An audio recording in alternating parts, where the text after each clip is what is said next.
Суд по делу о хищениях и растрате государственных денег в отношении экс-акима Виктора Храпунова завершился.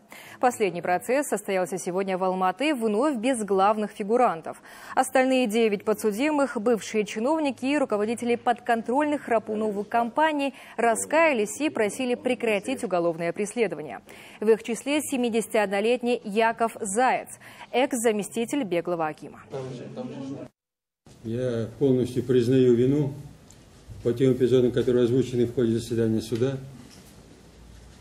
Прошу учесть, что мои действия были выполнены под непосредственным указанием акима Храпунова, а также они касались вопросов землепользования, по которым мы рассматривали тысячи и тысячи вопросов и, конечно, к сожалению, допустили ошибки.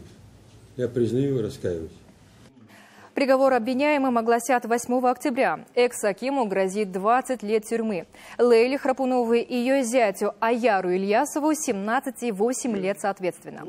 Напомню, супруга инкриминирует сразу несколько статей: хищение госимущества, мошенничество, злоупотребление должностными полномочиями, получение взяток и легализацию похищенного имущества, совершенных организованной преступной группой. Нанесенный ущерб в общем составил больше $250 миллионов.